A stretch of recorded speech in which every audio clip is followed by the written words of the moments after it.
drage kolege, poštovani roditelji, draga deco, dragi prijatelji iz opštine Smederevska Palanka i dalje. Čast mi i zadovoljstvo što sam večeras ovde pred vama. Imamo zaista nesvakidašnju mogućnost da ugostimo profesor doktora Đorđa Minkova. Sad, možda vama ime ništa ne znači, možda je onako obično, ordinarno, ali ako se kaže da je gospodin Minkov unuk Milunke Savić, zbog toga imam tremu, najodlikovanije Srpkinje i opšte žene velikog rata, po mom ličnom uverenju i ubeđenju, najhrabrije Srpkinje, najhrabrije žene uopšte na svetu, nisu je uzlud zvali Srpskom Jovankom Orleankom, onda zaista Azanja nije imala čast u posljednje vreme da ugosti zvaničnijeg i važnijeg gosta, ako smijem tako da kažem. Gospodine Minkov, dobrodošli u našu Azanju. Da se zahvali našem sugrađaninu, gospodinu Novici Pavloviću, koji je bio spona između osnovne škole Radomir Lazić i gospodina Minkova, i večeras smo se ovog 6. martovskog dana u 6 uveče okupili da pričamo o Milunki Savić. Čitavo veče bit će podeljeno na dva dela. U prvom delu će naši učenici pokušati da prikažu jedan mali deo onoga zbog čega je Milunka Savić toliko značajna i važna, ne samo za nas Srbe, već i za čitav svet, a u drugom delu gospodin Minkov će nam podeliti svoje sećanja na svoju baku, a kada dobijete informaciju iz prvog ugla kako je naša Milunka Savić živela i posle rata i kako je nažalost končala tog 5. oktobarskog dana 1973. godine, onda će priča o Milunki Savić živeti i kod vas i kod nas dokle god budemo živi. Još jednom vas u ime osnovne škole Radomir Lazić pozdravljam, želim vam ugodno veče i boravak u našoj školi i da, eto, vraćate se svaki put kad imamo neka od predavanja. Ovim osnovna škola Radomir Lazić započinje ciklus predavanja posvećenih ne samo velikom ratu, već i obeležavanju godišnjice od njenog osnivanja. Osnovna škola Radomir Lazić neprekidno obrazuje 166 godina svoju mladež, još od onda kada je Antonija Majstorović, zahvaljujući svojim ličnim poznanstvima sa knezom Aleksandrom Karađorđevićem, uspeo da osnuje prvu državnu školu davne 1851. godine. Pa prvih 166 godina je prošlo, eto, sledi nam drugih 166 godina, možda još uspešniji, možda još bolji, nego i što su ovi prvi bili. Hvala vam još jednom, a ja sada reč prepuštam svojim učenicima.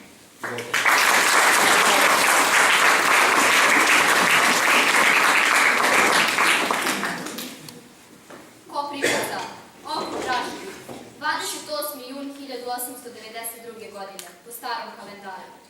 Datum i mesto, kao i svaki drugi, i ništa neobičniji i značajniji. Ali tog dana i u tom mestu rođena je Milunka Savić. Do pre 20-ak godina ovo ime vam ništa ne bi značilo, jer se gotovo nigde nije pominjalo. A ime ko ime obično i ono i prezime isto. Danas pak ono odzvanja u ušima velikog broja Srba. I ne samo Srba, već ponajviše Bugara, Nemaca, Austrijanaca. Više su za nju znali Englezi i ponajviše Francuzi. Odzvanjaće to ime u vekove koji su pred nama. To je naša obaveza. Obaveza prema najhrabrijom od svih žena ratnika svetske istorije. 9 puta ranjavanoj i 12 puta odlikovanom najvišim domaćim i stranim odlikovanjima. Ali ona je bila žena.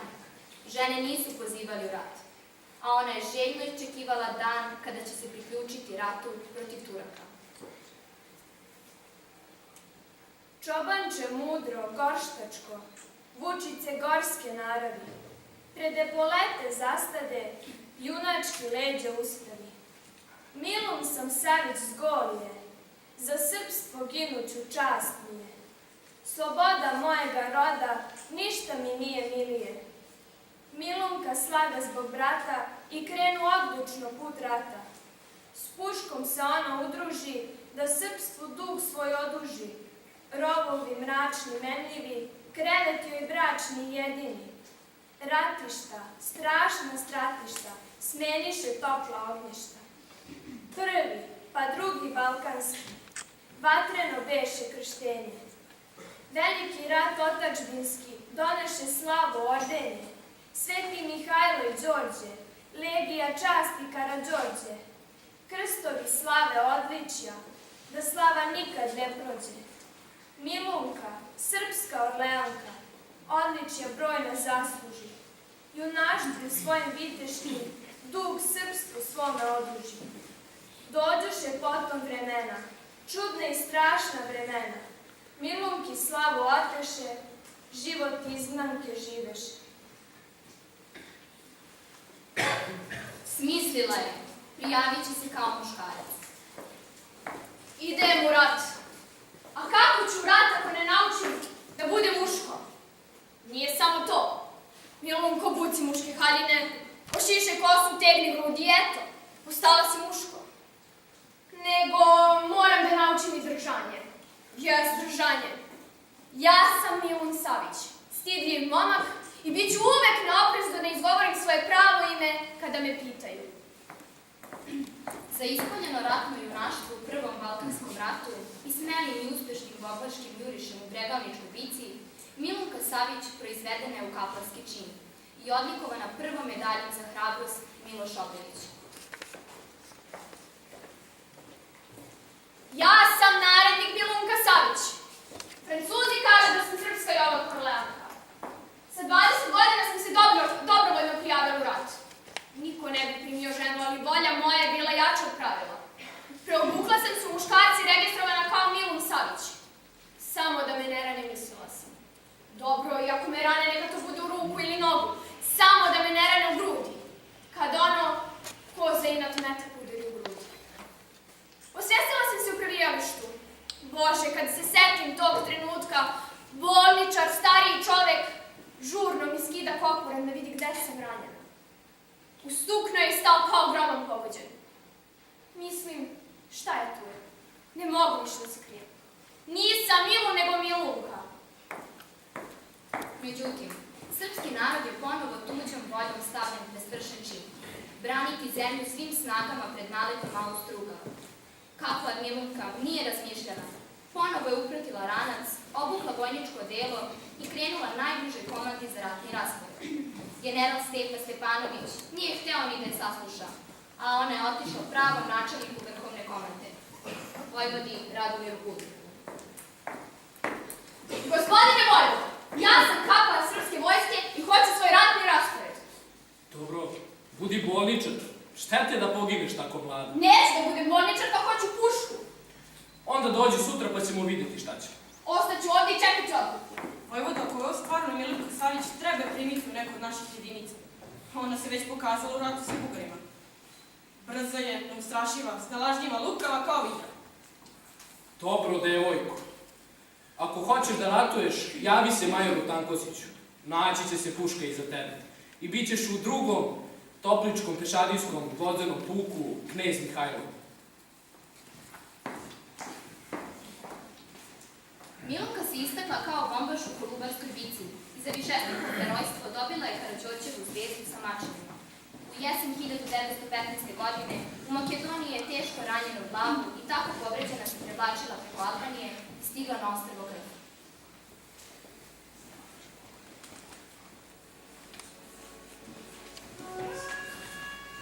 I na savezničkim lađama se umiralo, i na Krfu, i na Vidu, tom ostrvu smrti.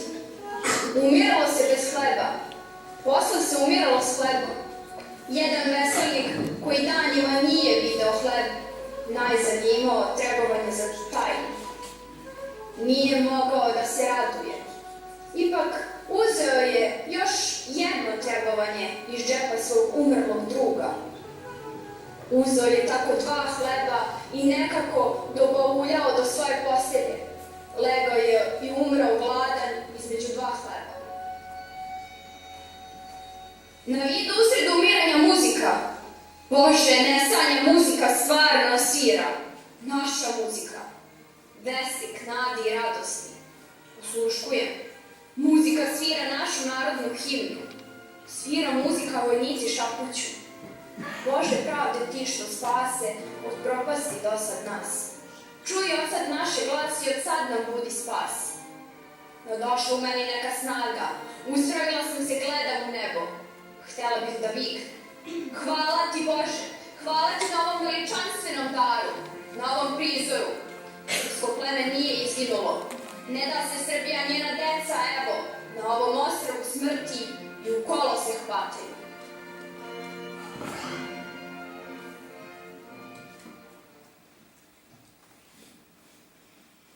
Strpio je Milunka Savić otišla u Bizertu, na oporavak, a onda pravo na bojište. Kako su me ranjeno nebovali u Bizerti, u mojoj sobi se nije moglo okrenuti od cveća, pomoranđa i čokolada, što su mi donosile francuske gospođe i oficiri. Često me obilazi i francuski komandant, stari i sedi admiral Geprat. Jednoga dana dođe on, sede pored moje bolesničke postelje, pomilova me i očinski reče. Sine, ozdraviš po 4, francuski su moji. Bilo mi je stalo i do života i do bojišta. Bojala sam se. Naši će probiti front, krenući u Srbiju. Slomit će nemačke i bugarske pukove, smrvit će ih, a ja neću biti među njima. Neću moći da vidim tu pobedu. Neću moći da doživim tu slavu. Uzimala sam lekove, tražila da mi svaki čas previjaju ranu. Hranu sam prosto gutala, ne bi što pre stala na noge. Ali i ovde, u dalekoj Africi, umiru ranjenici. Manje ih je bilo u bolnici, a sve više i više u obližnjem groblju. I ovde nesrećna ostavlja kosti svoje dece. Praznik Sveti Jovan, 1917. godine. Dan oblačan. Navuče se od neko doba magla. Kroz maglu posipa sneg, suviše je hladno. Zove me vodnik i saopštava da će danas doći prestolonaslednik. Zato se vojnici šišaju i briju. Spremamo se. U 9 časova ceo se puk postroji i tako do 11 časova. U ovo vreme dolazi prestolonaslednik Aleksandar Karađorđević, vrhovni komandant srpske vojske sa nekoliko oficijera i načelnik štaba vrhovne komande i još jedan general. Ne znam kako se zove. Prestolonaslednik Aleksandar je govorio reči celom puku. Pošto je nazvao Boga svima, a zatim je pozvao podnarednika Milunku Savić i dugo se njom razgovarao. I tom prilikom okačio joj po grudi zlatni vojnički orden Karađorđeve zvezde.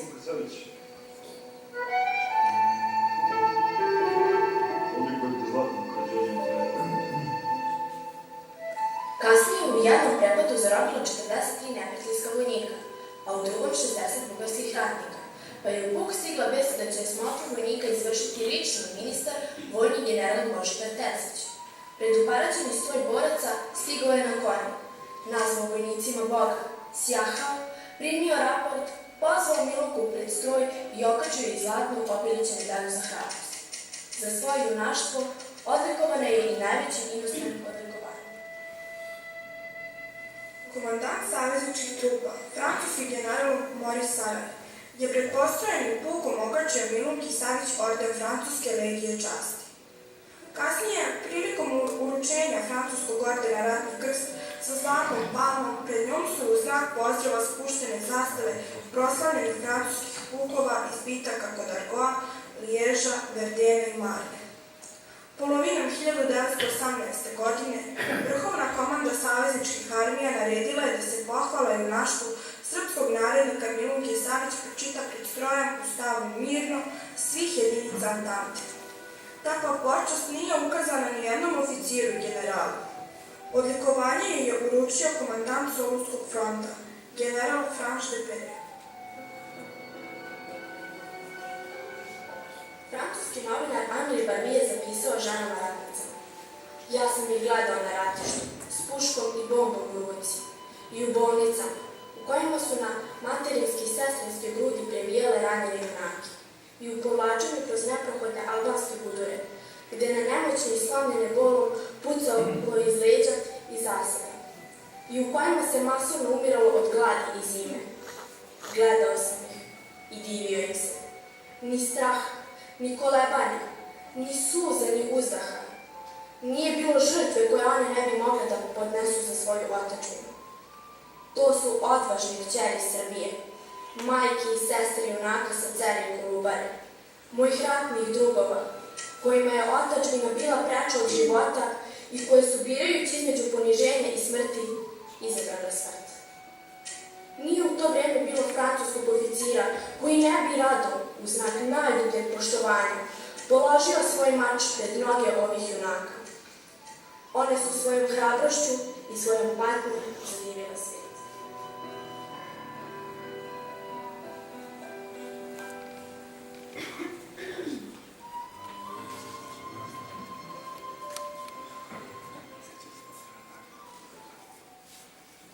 Milunka Savić. Nosilac je dva ordena Karađorđeve zvezde s mačevima, zlatne i srebrne medalje za hrabrost Miloš Obilić, spomenice rata 1913. Albanske spomenice, spomenice rata za oslobođenje i ujedinjenje od 1914. do 1918. Dva ordena Francuske legije časti, britanskog odlikovanja ordena Svetog Majka, ruskog krsta Svetog Đorđa Pobedonosca, jedina je žena na svetu koja je odlikovana francuskim ordenom, ratnim krstom sa zlatnom palmom, koji se dodeljuje isključivo visokim oficirima.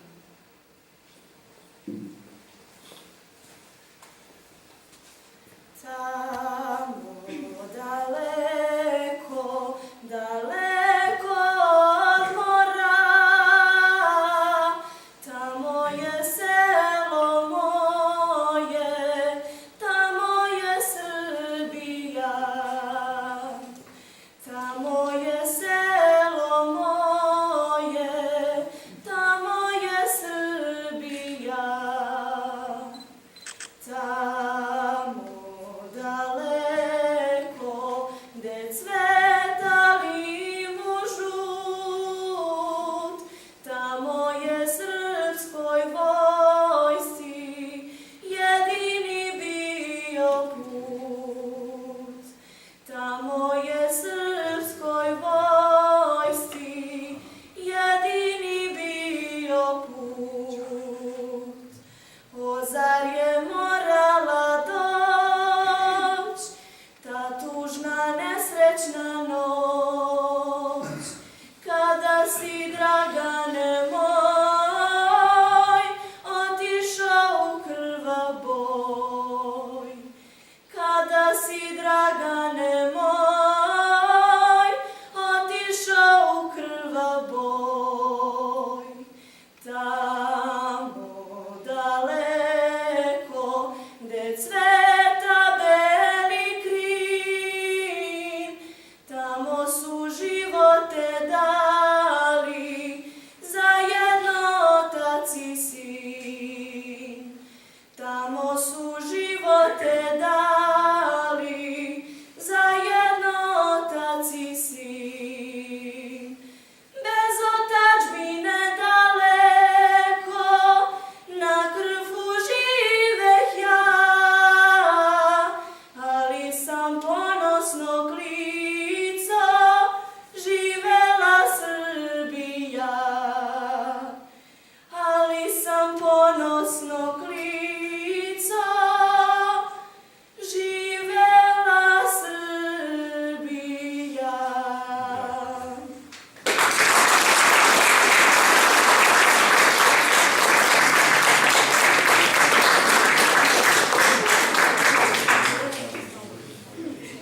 Iako je bila izvanredni učesnik svih oslobodilačkih ratova, Milunka je nakon rata živjela izuzetno teško. To najbolje možemo vidjeti na osnovu molbe za prijem u službu koju je uputila upravniku državne hipotekarne banke Beograd. Po privatnom saznanju doznala sam da su vam potrebni služitelji muški i ženski, te sam stoga slobodna podneti vam molbu za prijem u službu. Smatram da moja najviša odlikovanja vojnička, koja ih je morao dobiti samo najhrabriji vojnik, dovoljno su da me preporuče. Stoga prilikom prijema molim da se ovo ima u vidu prema ostalim molbama, koje budu podnošene za prijem.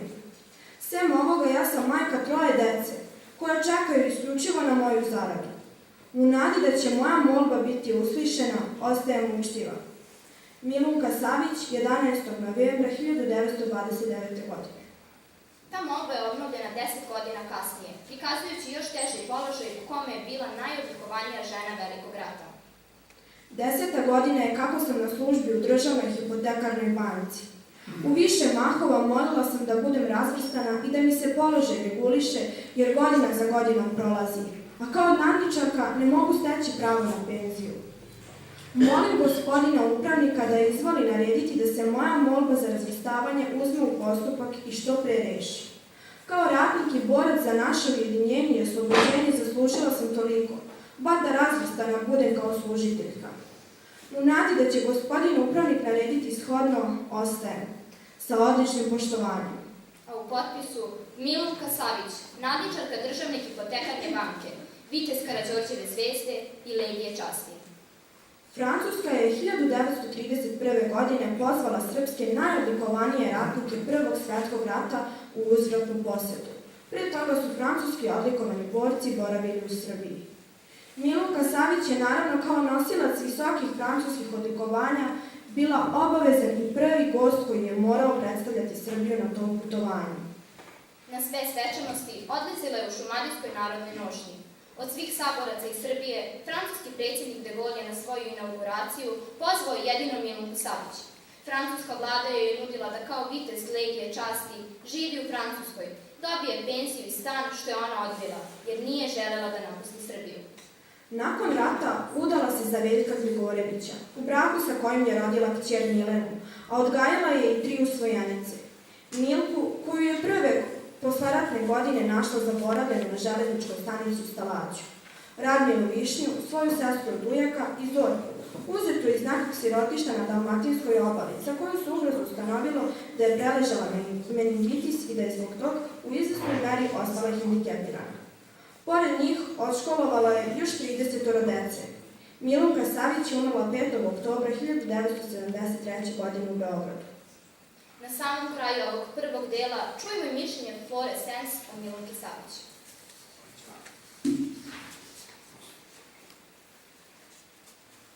Milunka je bila sasvim svoja.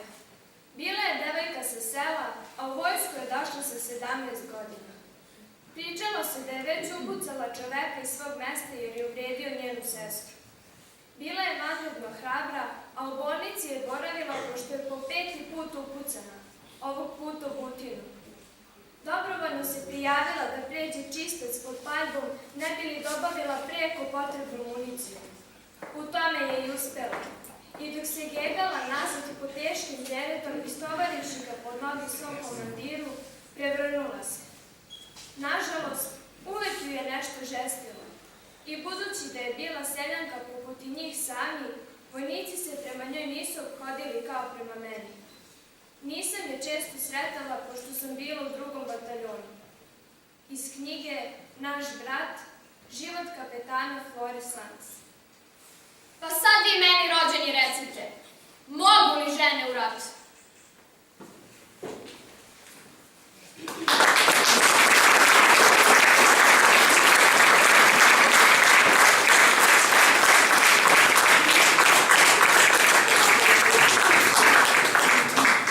Pre nego što pozovem gospodina Minkova da nam se priključi ovdje ispred, ja prosto želim da predstavim ove naše učenike.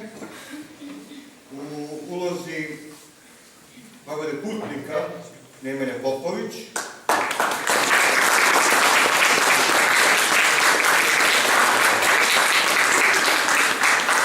Posili, Matija Vitić,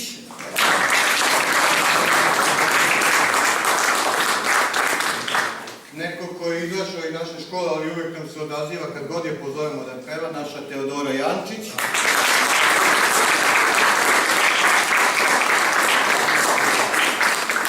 U ulozi naratora Aleksandra Ranković,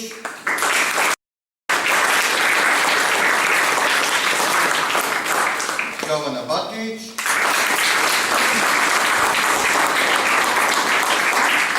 i Teodora Ćosić.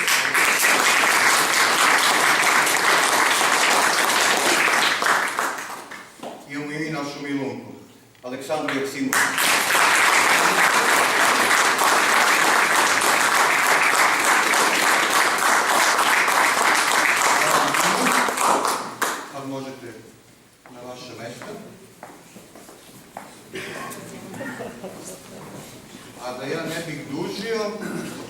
pokušali smo da prikažemo našu i vašu Milunku Savić iz vremena ratova i posle ratova. Reč dajem gospodinu Minkovu, izvolite gospodine Minkov, da nam posvedočite ko je zapravo bila Milunka Savić.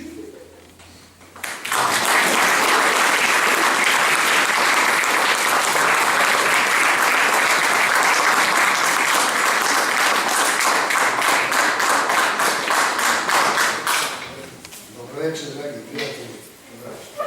Treba malo vremena da dođem sebi, iskreno da kažem, ja sam čovek koji je naučio na javni razgovor, da kažem, to mi je i posao. Ja sam inače profesor na fakultetu i normalno mi je da pričam pred masom. Nekada sam radio i razne televizije, ali mnogo ste mi dirnuti. Treba vremena. Prvo da vam se zahvalim. Retko lepo sam se osjećao u vašem društvu i osjećam se još uvek. Pokušat ću da vam ispričam nešto o mojoj babi što ne znate. Mnogo istorijskih činjenica je ovde i onih koje ja znam, a istorija ih nije potvrdila. A ja ću vam reći onako kako sam i ja doživljavao o svoju babu. Na moju žalost, ja nisam imao drugu babu i nijednog dedu. Znači, Milunka mi je bila i baba i deda. Živeo sam jedno srećno, lepo detinjstvo u Beogradu. Rođen sam na Dorčulu, to je kraj ispod Kalemegdana, ako neko zna Beograd. U to vreme, onako žešći kraj, što bi današnji klinci rekli, to je jedan mračan deo Beograda, ali meni je bilo prelepo. To je bio jedan častan deo života koji smo svi mi generacijski koji znamo odrastali i neka druga vremena gde se jako puno poštovalo i čast i znanje, vite, što još uvek je ostalo bilo u nama. Milunka je inače poreklom iz sela Koprivnice, to ste već rekli, to je jedno selo između Jošaničke banje i Valjevca na Ibru, odnosno Biljanovca sela, bliže još preciznije, pa odatle se ide gore u brdo nekih 2,5 sata peške. To je selo koje, kada sam ja bio mlad, znači 50 godina ili još više posle Milunkinog rođenja, više, pardon, to je, boga mi, 70 godina po njenom rođenju, nije imalo struju. Uvijek sam se pitao kao mali kako je baba saznala za rat. Nisu imali ni radio, ni struju, ni novine, ali eto ona je nekako saznala i otišla u rat. Inače, lično mislim u njoj da nije bila ratnik, opet je bila nešto veliko. Ona čega god se uhvatila, ona je to jako dobro radila. Ona je bila žena lider, rođeni lider. Ko bude studirao menadžment, znači da se neki rađaju kao lideri, jednostavno Bog ih je predodredio da budu vođe. Ona je to bila. To nije naučeno. To nije moglo da se izvežba, ona je to bila rođenje. Otac Radenko i baba Danica, njeni otac i majka, kažu da su bili jako mirni ljudi, pristojni, bavili su se poljoprivredom i odgajanjem porodice. Ona je bila najstarija, pardon, Milana je najstarija, njena sestra, pa Milunka, pa Slavka, pa Mila. Znači, u svakoj porodici da imate više ženske dece, znači, jurio se sin i Milan je bio svetinja te porodice. Kada je došlo do rata, a Milunka, koja je već bila takva kakva jeste, rešila je da ide u rat. Sama je rešila, to je 1000 puta kasnije pričala, a pravi njeni razlozi su bili dva razloga. Ta neka koja se opredelila da ode u rat. Jedan je bio taj njen liderski deo života, jedan fantastičan patriotizam koje su te generacije imale, a drugi je bio da zaštiti brata. Znači, pomešao se to kod nje i da bi spasila brata da ne ide u rat, ona odsekla kosu, to su ovi divni naši glumci već sve ispričali, stegla grudi i otišla u rat. Danas ste jedno polupismeno, jedno znala se potpisuje, znala je da piše, ali ja ne znam, mislim da je završila 3-4 razreda osnovne škole. Ona je sama falsifikovala svoje dokumenta, prepravila u Milu, sve je uradila, isekla kosu, koja od strogih roditelja, patrijarha nije otišla u rat. To je nešto o čemu sam ja kasnije razmišljao i gde je ona meni bila to njeno najveće herojstvo upravo iz te neke Koprivnice sela, da dođe, da se prijavi, da sve to ozdravi, da je prime i da niko ne sazna skoro godinu dana da je ona žensko. Jako je teško sakriti, ona je bila izuzetno lepa žena, što ste možda videli na slikama, moje velike grudi, to treba sakriti tu žensku lepotu i postati muškarac. Ona je to bila skoro godinu dana sa ljudima u rovu, to je nešto neverovatno. Mi muški koji smo bili u vojsci, mi znamo da je posle 3 dana teško bilo šta sakriti. Svi se zajedno kupamo, zajedno smo, međutim ona je to vrlo uspevala. I pravo da vam kažem, ja sam moje babi najviše divni zbog toga da kad je bila žena, ona je bila prelepa žena, bila je sposobna da za vrbicu sve 4 ćerke za jednu noć im saši haljinice, dotera ih, pričala je kako se šminka, ne znam, šibicu istroši, pa nacrta obrve, pa za čas je bila dama. Ona je sama pravila sebi šešire, ima par slika sa šeširima. Znači, žena koja za jednu noć sredi 4 ćerkice i sebe i bude najveća dama u gradu Beogradu. A u ratu je bila muško, niko nije znao da je žensko i tako da. Jedna čudna, zaista čudna ličnost. Normalno, ja moju babu, kao i svi vi, volim mnogo, volao sam njenu. Nikad nisam mogao da shvatim tu veličinu šta je ona bila. Ne ja, ni moji drugi, ona Milunka ima od tih svojih ćerki 4 nas unučića, nažalost najstariji brat Slobodan je umro. Druga ćerka je Slobodanka, moja starija sestra, rođena, i imamo mlađeg brata od tetke Dejana. Znači, Slobodan je završio ekonomiju u nekoj američkoj školi, jer mu je tata bio i uspešni privrednik, pa je radio po Kalkutama, Libi i tako dalje. Moja rođena sestra je stomatolog, ja sam doktor ekonomskih nauka i mlađi brat i magistar farmacije. Uslovno rečeno, svi smo uspešni ljudi, završili škole, čestito i časno živjeli svoje živote, a to je otprilike taj njen uticaj na porodicu koju je formirala. Ona je, pored svoje dece, još 40 dece odškolovala. Ne da im je pomagala, nego su živjeli tu u toj kući sa njom, hranili se i tako dalje. Zamislite vi tu energiju toliko dece izgurati, školovati, nahraniti, a pritom, kao što ste čuli, bila je čistačica u hipotekarnoj banci, pa je popodne i uveče radila u kafani nekoj kao čistačica da bi mogli da prežive. Malo pre sam rekao da smo mi završili škole, stalno pričala škola, bez škola nema života, pa i to možda uticaj da smo se svi, malo više od ostalih ozbiljili i završili fakultete. Ja mogu se ponosim i tim da moj sin sad treba doktorira prava, ćerka mi, odnosno da ne pričam o njima, svi su vrlo uspešni, završili su škole, žive svoje čestite živote. Tako da, Milunkino drugo herojsko delo je svih tih 40 i nešto njene dece, sa nekima sam u kontaktu, sa mnogima sam u kontaktu u stvari, a neki su vrlo uspešni ljudi, otprilike svi su završili fakultete, bavi se časno svojim poslovima. Znači ona je bila jedan zaista čovek koji, kako da vam kažem, gde god se pojavila, ona je šila jednu toplinu, jednu ljubav, mnogo nekih lepih stvari u životu radila. Nešto ne znate, dokaza u istoriji nema, ali ja vam pričam kao unuk koji sme da priča o svojoj babi ono što je čuo od nje. Drugi svetski rat normalno nije moglo da prođe bez Milunke. Ona je zašla u neke ozbiljne godine za rat, ali nije mogla da ne učestvuje u njemu. Znači ona nije bila gledalac pa gleda, nego mora da učestvuje, ona mora da bude igrač na terenu. Smislila je, otvorila je bolnicu u nekom podrumu u Beogradu, tu je skupljala ranjenike. Nema veze da li su četnici, partizani, važno su u Srbiji, odnosno da su ovi koji se bore protiv Nemaca. Nemci su uvijek bili njeni neprijatelji.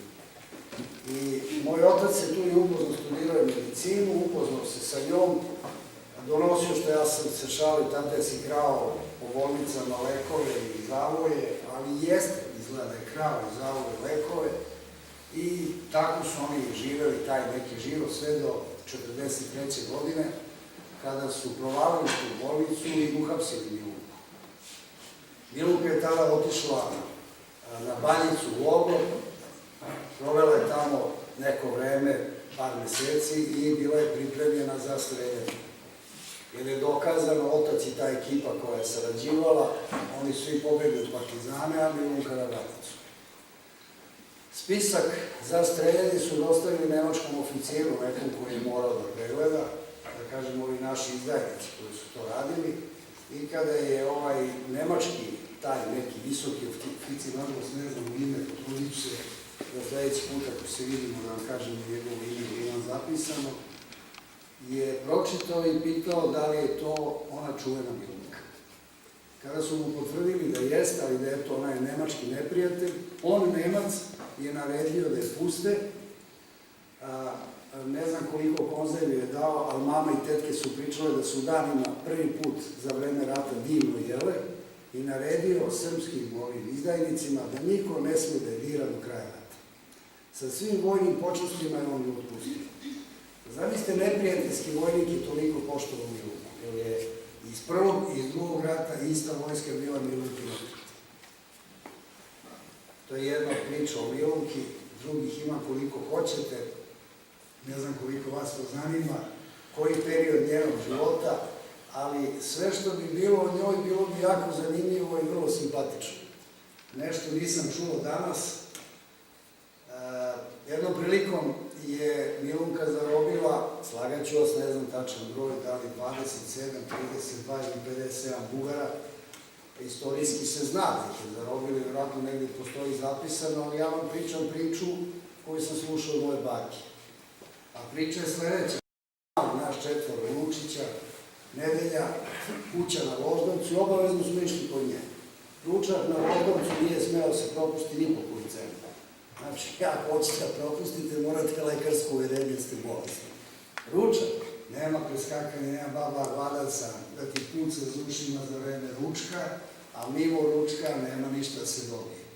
Znači, nije kao u kućama kod mame i tate, pa nećeš da jedeš počeš, a drugo mora se jede redno, supa, i to bez dileme, i svi smo morali da dolazimo, i sve tetke, i sve teče, i svi, i da se družimo. I živjeli smo jedan život koji, možda neko od vas je živio ta druga vremena, na primjer, teča hoće da kupi auto, svi moraju da učestvuju sa lovom da kupi teča auto, sledeći put tetka hoće, ne znam ja, da kupuje stan, svi učestvuju njoj, pomažu. Znači, jedna zaista prava široka porodica.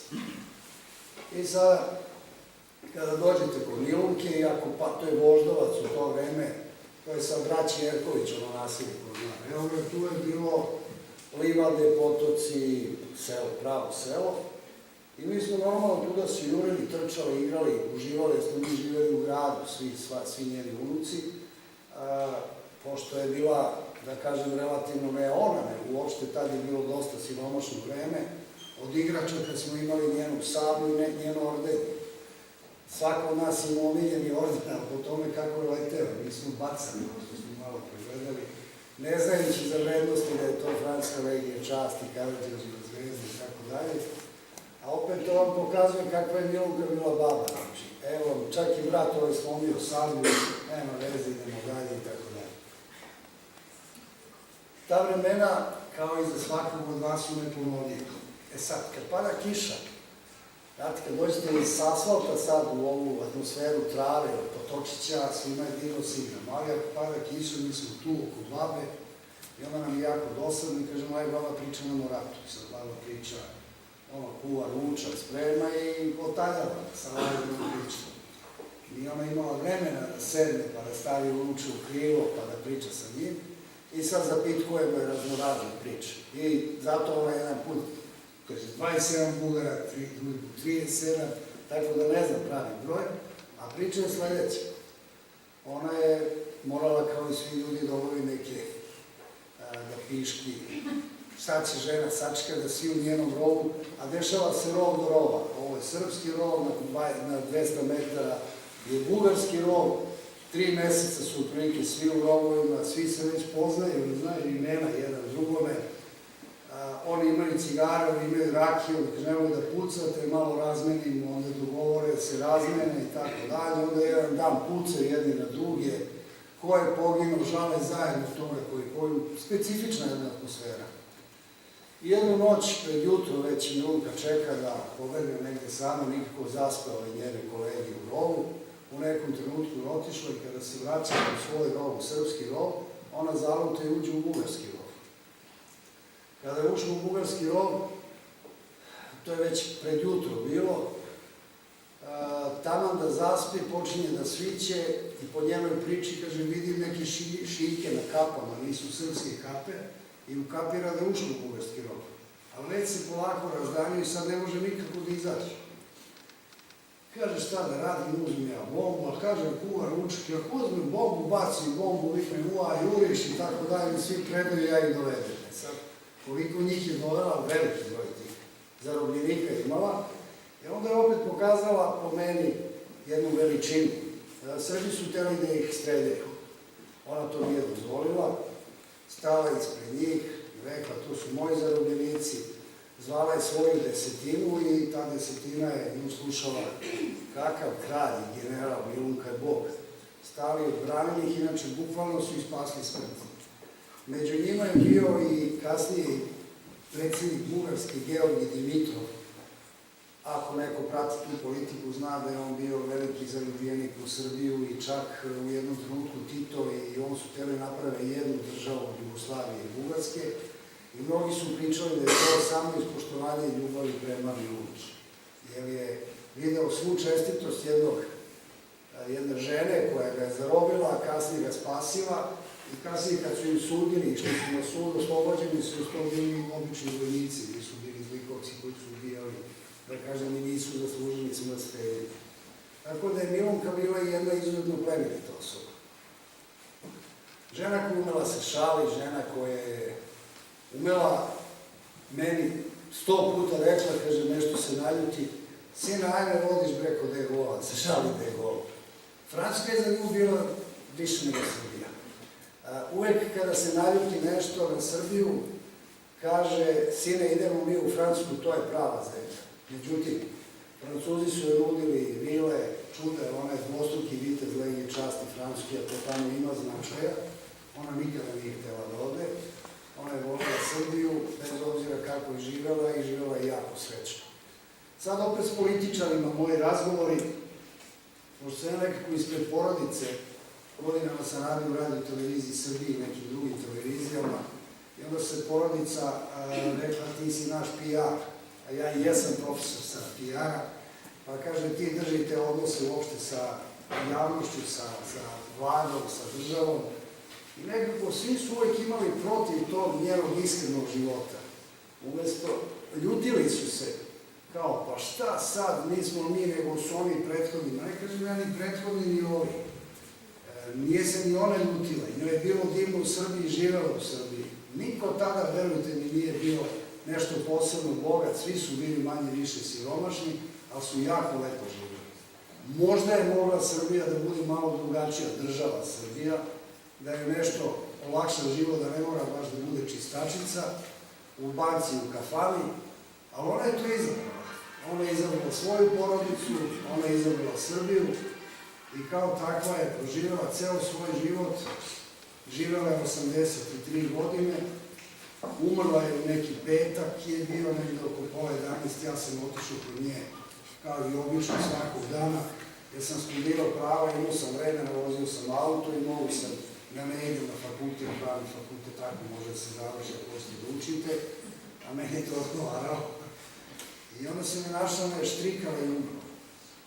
4 godine pre toga se šlogirala, međutim, ona se svojom voljom izborila protiv te bolesti. Ona je uzela da štrika, baš hoću, proradila i ruka i noga, koje su bile, da kažem, oduzete.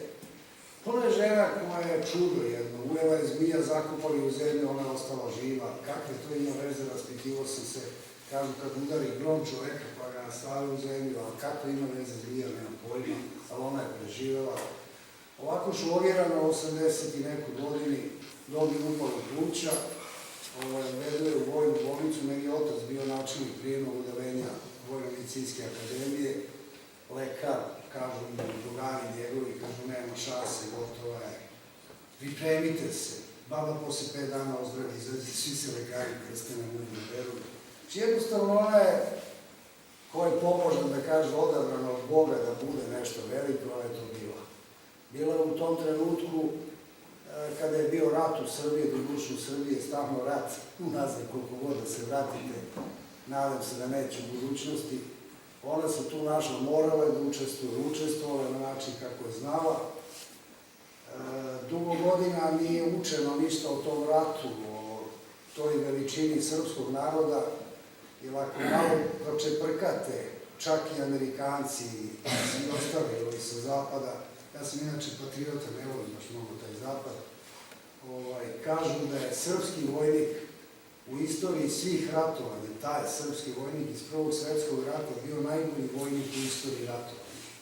Sad zamislite jednu ženu koja je bila predvodnik takvog ratnika kako je bila. Sa svim osovinama srpskog čoveka, plemenita, odbranila je Bugare, nije nikada dozvolila da neko nekog maltretira, odgajala je drugu decu, bila je vrlo svesna nečega što ona nema, to je škola, stalno je potencirala da moramo se školujemo. Francuskoj je davala vilu, ona nije htjela da ovdje živjela ovdje u Čatrli, to je bila milika. Ja sam imao prilike, 1995. godine su je podizali spomenik u Jošaničkoj banji, to je bila verovatna jedna akcija, stala je država Srbija, to je u vreme Slobodana Miloševića, da je podignu taj spomenik. To je vreme kada je Srbija bila izolovana. I Luka je i tad pobedila. I oni su na podizanju spomenika, verujte mi, bili i Englezi, i Nemci, i Rusi, i Amerikanci. Iako je Srbija bila u izolaciji, svi su došli da pozdrave i poklone se Miluki. Tada sam upoznao unuku admirala Geprata i upoznao sam unuka Franša de Perea, koji žive nekim životima, kad gledate filmove, imaju dvorci i tako dalje. Kada su upoznali, bili smo i ja i mlađi brat i sestra moja, najstariji brat nije hteo da ode od tunelu. Oni su se krstili, otkud Milunka uopšte ima poroda, jer cela istorijska priča o Milunki je potpuno netačna, ali ne vredi ništa ispravljati i oni su se začudili da uopšte nekoga ima, izljubili su se, pustili suzu i zamolili nas, i mene i sestru i brata, da budemo njihovi gosti i njihovi verovatnim borcima. To nije prijalo uopšte ljudima koji su znali za nas, koji su bili organizatori celog događanja i koji uopšte predstavljaju tu, kako bih rekao, ekipu koja vodi računa o Prvom i Drugom svjetskom ratu. Zašto ne znam? Zaista ne znam te razloge. Normalno, ja sam imao ponudu svoje vreme, što će mi ispričati, pa neću da vas zadržavam. Idem 4. razred gimnazije, ušao sam u 11. Beogradsku gimnaziju, živim sa mojim prijateljom Cokanom na Crvenom krstu, u to vreme najlepši kraj koji može da se zamisli. To je kraj gde su odrasli Dragan Nikolić, Baksa Živojinović. Znači, to je jedan kraj sa šmekom Beograda i svi mi odatle se hvalimo smo krstaši, nešto onako najlepše u Beogradu, bar tih generacija. Ja dolazim kući i tu sede teče, tetke, svi se okupili, a to je znak u porodici da se nešto ozbiljno desilo. Nije kod Milunki.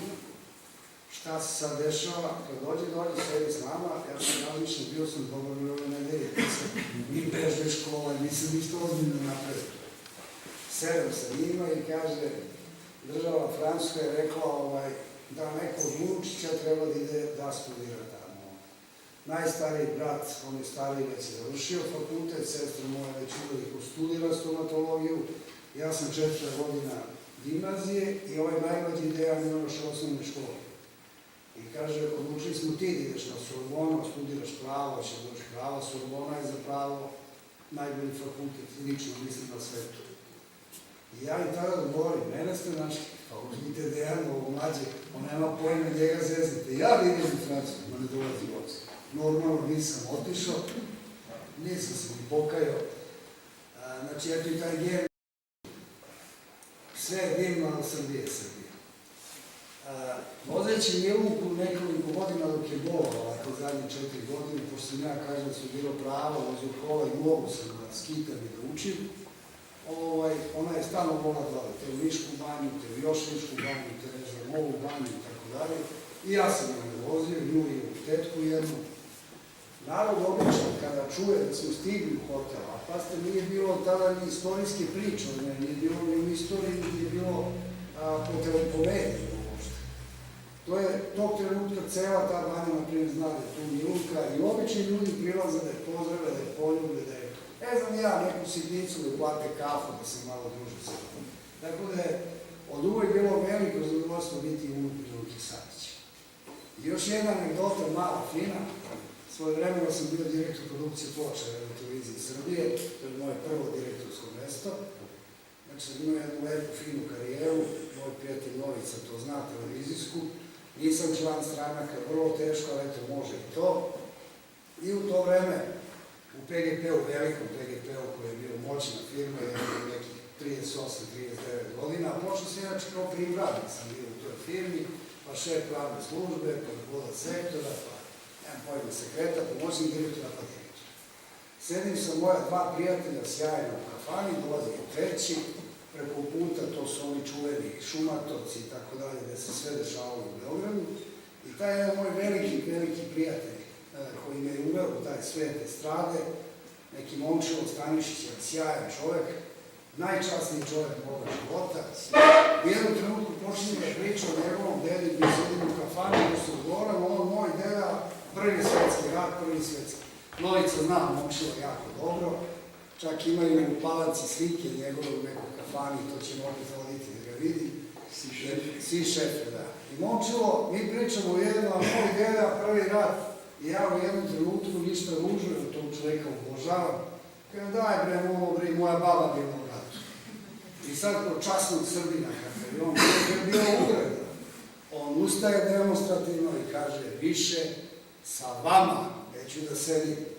A ja vidim da sam ga uvredio, nije razumeo, kako, alo bre, baba mi je Milunka Savić. I on ovako stane i kaže, ovoga mi krsta, pred tobom više nikad neću govoriti o prvom ratu, tvoja baba je čula. A obožavao me, ja sam mu bio idol. Negde kad odem, on stariji od mene, inače, 10 godina bio, i kad nešto kažem, a neko drugi nešto sad protivni kaže nešto, kažem da debra to moj diša znao u 17 godina, oči kada sam ja najveći genij. Posle toga, kada je čuo i saznao da je meni Milunka, on je rekao ovako, ja sam te obožavao, a sad, ti Milunki unuk, ti si car. To sam doživao mnogo puta, da me ljudi vole, zavole, a kad čuje da sam Milunkin unuk, to je onda jedno posebno poštovanje, jedan poseban odnos, verujte mi, koji, evo i večera sam to doživao od vas. Mnogo ste mi emocija uneli, ova divna deca su uneli jednu mnogo lepu priču. Tu priču sam ja čuo mnogo puta, ali oni su izneli na jedan sjajan način. Ova mala se zove Teodora, tako, koja je čitala ili koja je bila baka Milunka? Koja je bila baka Milunka. Aleksandra Joksimović. A Teodora je pevala. Teodora je pevala. Aleksandra je bila prelepa moja baka, ne znam da li je bila takva kada je bila mlada, a ova mala Teodora, s obzirom da sam bio direktor produkcije ploča drugu godina, stvarno otpevala fantastično, jer ovako kapela pevati nešto vrlo je teško, verujte mi, još u ovom prostoru koji nije baš za tu vrstu. Ja vam se puno zahvaljujem.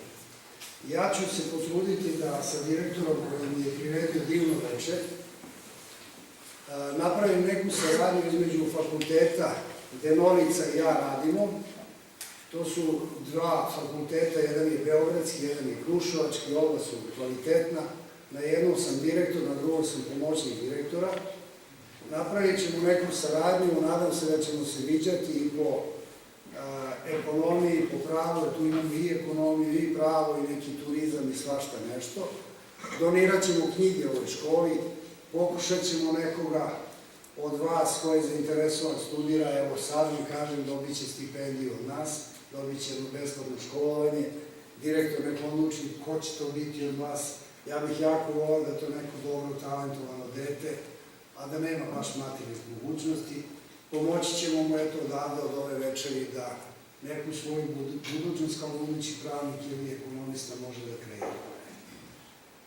Još jedan put vam se zahvaljujem u ime porodice i moje lično ime kažem, veče koje ste mi priredili je divno. Želim da nam se vrati ovako jedno lepo veče i vama koje ste vi meni priredili i nadam se da ćemo se još vidjeti. Hvala lijepo.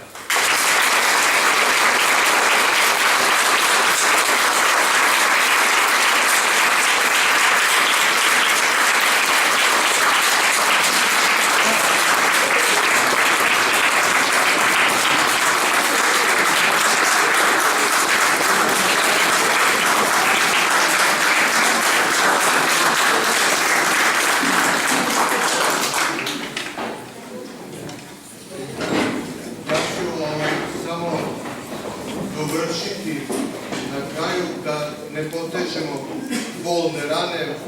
Milunka je dobila na neki način satisfakciju poslednjih godina tako što je sahranjena konačno tamo gde i zaslužuje, do ovih velikana, a ne na običnoj ratničkoj parceli kako to beše 73. godine. Zašto je baka Milunka bila, kako su to stari Latini govorili, persona non grata i u Kraljevini Jugoslaviji i u Socijalističkoj Federativnoj Republici Jugoslaviji? Pa moje lično uverenje jeste zbog toga što je bila žena koja prosto svojim moralom, svojom etikom, svojim zaslugama i radom je prosto odskakala iznad svih u našim bivšim državama. Milunka Savić je ličnost izvanredna, vanvremenska. U Francuskoj postoji jedan muzej posvećen ženama i njihovim najznačajnijim, aktivnostima. U tom muzeju nalazi se i naša Milunka Savić. Pored njenog imena stoji ratnik. Milunka Savić, ratnik. Gospodine Minko, hvala vam na ovim divnim rečima koje ste podelili sa nama večeras, a ja znam da su naši učenici marljivo se pripremali, kako ja to da kažem, za svaku tribinu pa i za ovu. Znam da postoji među njima nekoliko pitanja, pa ako biste želeli da odgovorite na njih, a ja ću samo sad zavoliti da vidim ruke u vazduhu, pa da svakome od njih dam reč. Marko prvi. Pa htjela sam da vas pitam, da li je Milunka Savić stvarno bila persona non grata periodu posle 1918. godine? I ako jeste, zašto to je bilo? Pa, ja ne znam u kom smislu persona non grata, ali lično mislim da mi imamo jednu lošu, mi smo divan narod i normalno, ja sam rekao, sam veliki patriot i svoj narod najviše volim na svetu. Ali mi imamo nešto što, ne znam da ga definišemo, nije dobro. Mi nekako, pokušat ću kroz jedan primjer da objasnim, mi nekako sve koji uspeju negiramo. Čak sada najvećih tenisera sveta kome svi divi, ste videli već ima kao, nole i tako da. Pustite, neko ima pravo da ospori noleta, pa to je strašno. To je jedan vaspitan momak, divan, obrazovan. To što je on postigao, ja mislim da u Srbiji se neće roditi još sledećih 500 godina, da i Bože da se daće. Mislim da je Milunka upravo iz tih razloga isto bila od strane, nije ona jedina koja je zaboravila država. Mnogo velikih Srba. Ja sad kada bi pravio film neki, to bi bilo strašno šta smo mi uradili. Ne Milunki, nego mnogim Srbima koji su bili izuzetno kvalitetni, oni su zaboravljeni potpuno. Već sutra dan po smrti su zaboravljeni. Zaboravljeni su za života. Imamo neku osobinu, ja ne znam, to je ružna osobina naša je, moramo i da je prihvatimo. Da nekako kad neko uspe, mi mu tražimo razlog da ga povučemo nazad. Kako vam to uspe? Lično mislim da to nije bilo nikakva zla namera. Lično mislim da su Milunku svi voleli, ali jednostavno smetala im je. Znate, kad se neko pojavi ko zrači, onda ovi koji hoće da budu glavni nisu glavni, jer je ona glavna. I onda je nisu pozivali. I nisu je nigde vodili i zaboravili su. Eto, to je inače, da je bilo nešto organizovano, siguran sam da nije. Ne znam da se zadovoljeno. Anđela? Saviću u jedne reči. Moja glava.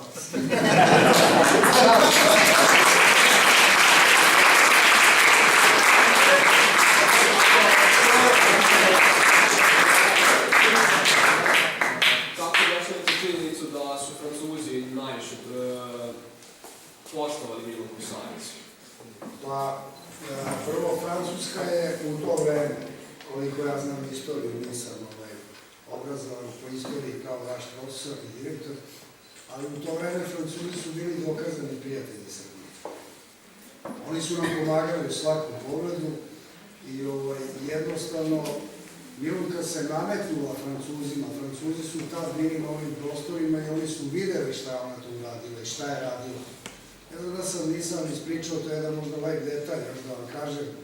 Ona je bila prvak svih savezničkih jedinica na takmičenjima u, da kažem, vojnom viševoju. Oni su bacali bombe, stave flašu i na 50 metara naprave krug i sa 50 metara bacaju onu školsku bombu ko će da bude bliži flaši. Milunka je uredno pogađala flašu. Znači, bila je prvak, da kažem, sveta.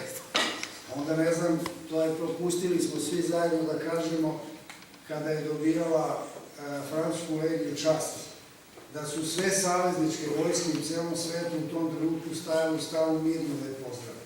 To su opet inicirali Francuzi. Znači, ona je bila jednostavno, a možda nisu imali i ovan problem u datom trenutku, pa su Milunku zamenili. Ali su jako voleli Srbe, stvarno su nas voleli i mnogo su nam pomogli. Ja inače imam običaj da kažem ljudima, ja volim i Rusi, isto jako puno, ja sam poreklom po ocu negde Rus, tamo negde daleka, poreklom, znači pola Srbi, pola Rusa, to isto tako gledalo, ali Rusi su nam isto jako puno pomogli, kao i Francuzi. Primjer, Drugi svetski rat, mi i Rusi smo oslobodili, da kažem, tadašnju Srbiju, da ne pričamo više u Jugoslaviji. I šta su oni uradili? Oni su nas oslobodili i otišli. Mi to ne gledamo tako. Ostali su u Rumuniji, Mađarskoj, u Srbiji nisu. Oni su oslobodili mlađeg brata i otišli dalje. Mi smo to zaboravili posle 2 dana. To je to što je kod nas malo ružno, a kod tih velikih naroda nije. Francuzi, ja sam bio u Francuskoj više puta i običnim ljudima pa ne predstave, to je Milunkin unuk, verujte mi da znaju. Znaju i ona dvostruki vitez legije časti. Jednu legiju časti je ne priznaju, ne znam da znate, to je istorijski, zato što joj je, nije Franše de Pereme, joj je dao svoju, on je skinuo svoju legiju časti i dao. I Milunka ima tako legiju časti koja nigde nije upisana. Pazite, kada gledate kao običan čovjek, pa to je mnogo veća legija časti nego da je dobijete papirnat. Kada komandant savezničke vojske svoju legiju časti skine, drugo ona je dobila legiju časti oficirsku. Ona je bila podoficir. Ona je bila podnarednik i narednik srpske vojske, a to je podoficirski čin. A ona je dala oficirsku. Tako da joj se ne priznaje. Ono kada gledate pravila nema, ali ona je nosila, njena. Mislim da su nas Francuzi mnogo voleli, da su videli na mali hrabar narod. Srbin je ponavljan u to vreme bio najbolji vojnik po svim kriterijuma ratovanja dok se vodila istorijska ta neka statistika. I oni su to prepoznali i to je kao dvostrana ljubav i njena prema Francuzima i Francuza prema njoj. Ove naše starije kolege, vi možda neko pitanje, prvi red, drugi?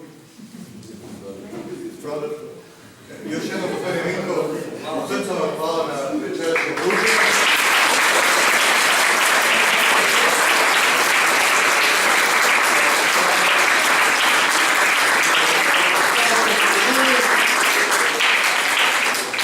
Družit ćemo se još mnogo puta, u to sam potpuno uveren.